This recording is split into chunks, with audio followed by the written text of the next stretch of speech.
Hey, good morning, family. Or good afternoon, rather. Um, First and foremost, let's give honor to God. We're still here. He woke you up this morning, so that's a blessing. Thank you, Father God, for another beautiful day.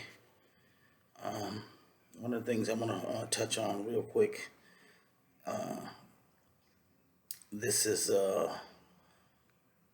some sombering news. It's the choking death on the subway in New York City. It's really unfortunate. It's my understanding this brother was trying to get some food, and so that's when I would like to think that some of God's people will step up and slide a brother a couple of dollars or, come on, man, let me go buy you a hot dog or something. There's plenty of folks out there like that, and I'm one of them. I think my issue with the gentleman, because it's my understanding, maybe he got a little unruly on the train. I think my issue with the gentleman who took him down is that you had him in that chokehold for 15 minutes. That's a long time, bro. We remember what happened with George Floyd, and I believe that was like, what, 8 minutes. So I have issue with that man choking him for that amount of time, because at some point in time, you got to communicate to that brother, you good? You good? Okay, you gonna chill out? And then, you let him up. Especially the other two people who were standing over him. I have an issue with you two guys. Because at some point in time, you saw that man when his foot did the little click thing or twitch or whatever. Y'all should have been on there. Hey, man, okay, let him go. That's cool, man, let him go. We got it. Between the three of you guys, y'all could have handled him. So miss me with that. It's a tough call between murder and manslaughter. I'm kind of probably leaning towards manslaughter because of the way the event started. So God bless you, brother. Sending you and your family prayers and healing energy. But not happy about that. And I don't want to accuse this man of, being some kind of racist or whatever. But we've just seen, white folks in incidents like this kind of overreact at times. They call it that vigilante justice. Example, Trayvon Martin, the police told old boy to bag off, but he went on about it anyway and did what he did. So it gets frustrating as a black man to have to keep watching these things happen because it seems to only happen to us. Okay, I want to give a shout out to Dr. Rashad Ritchie. I love this man's. It's not really a podcast so much as it is. He brings you news, breaking news, and one thing about his channel is the stories that he bring relatively applicable to black folks. And it's just unfortunate, as important as most of these stories are that I watch on his channel, that none of these things really ever make regular news, and certainly not national news like CNN and MSNBC. But this was a story I watched on his channel the other day, just about 2 days ago. Houston Police Department had pulled this man over. I guess this was an alleged stolen vehicle. And he had his gun drawn on the man. The man had his hands up in the air. And he looked like he was trying to start the vehicle, I guess, to bag up and leave or whatever. He kept saying, "Why are you doing this to me?" or whatnot. And ultimately, he gets out of the car or snatched out of the car. And they tussle.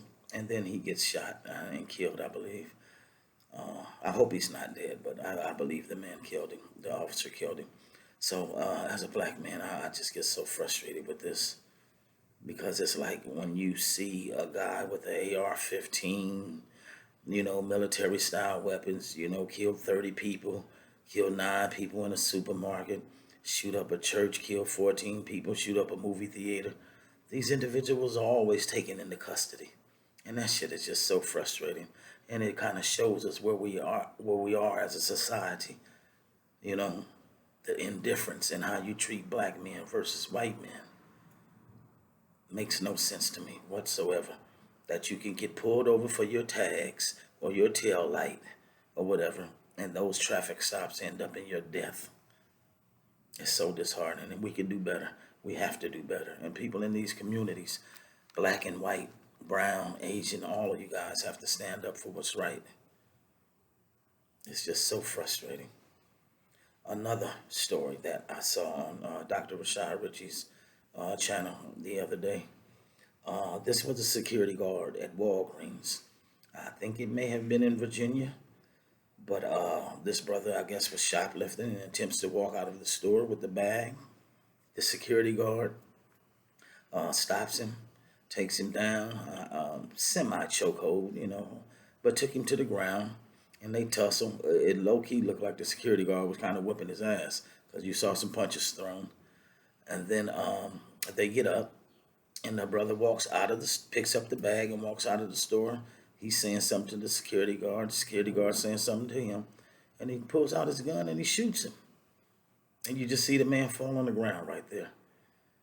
And I'm just like, in what world do we live in where, as a security guard, you thought that shit was okay?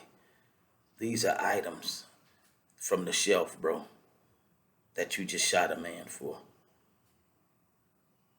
And that's one of the, that's like one of the rules of security that you should know from jump. Merchandise can be replaced. People can't. So I'm just amazed that you thought that shit was okay.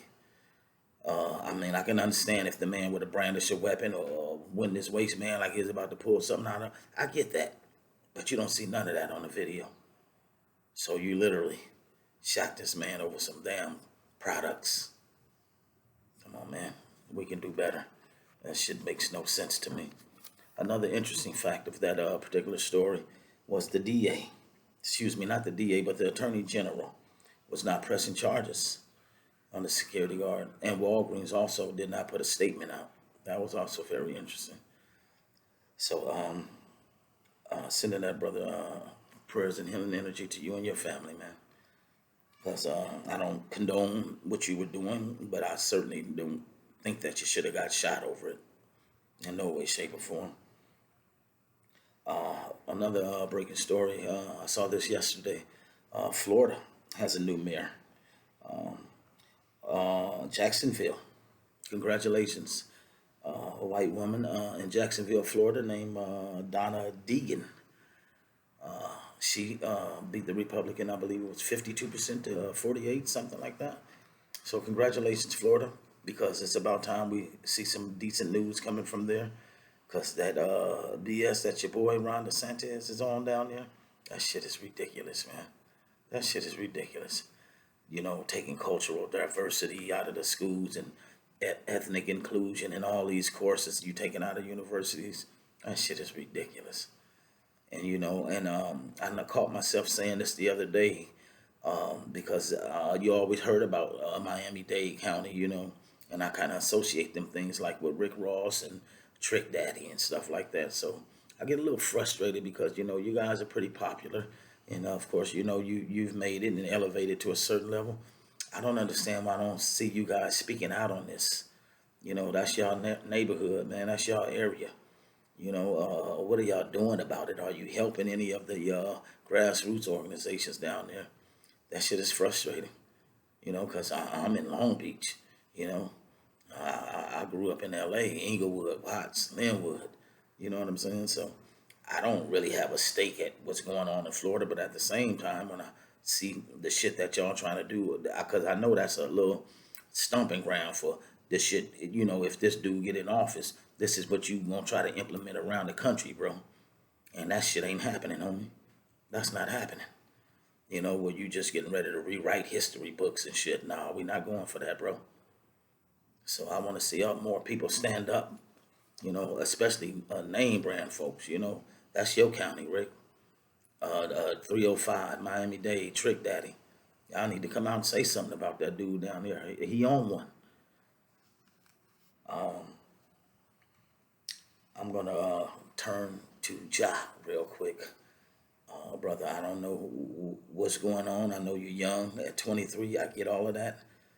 But I feel like it's almost like some reverse type of shit. You were so mature in the younger videos and stuff that we've seen of you, 17, 18, 19 or whatever, high school, college, just on point because I was a fan, of not the basketball, but of you as an individual, just as a person. I was like, I like that brother. I love that brother right there. He's got his head on right.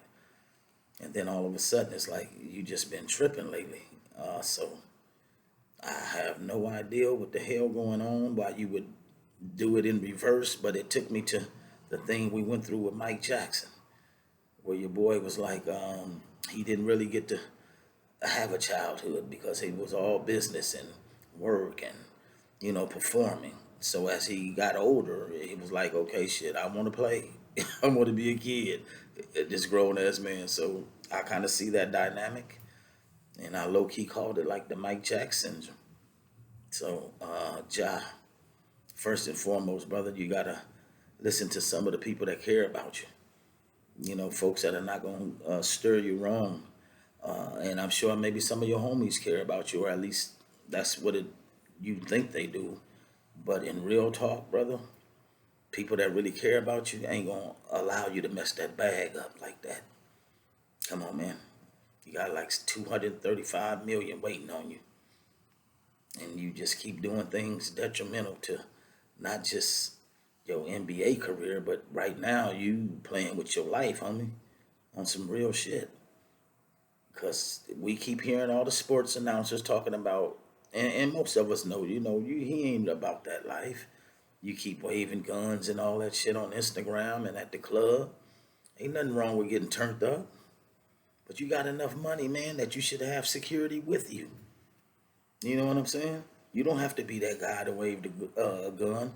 But I understand this is kind of the culture that we living in because it's like the music videos I start my day with. When I knock these dishes down, I listen to Ludacris area codes, and I look at how creative Ludacris was in his music video, that particular video.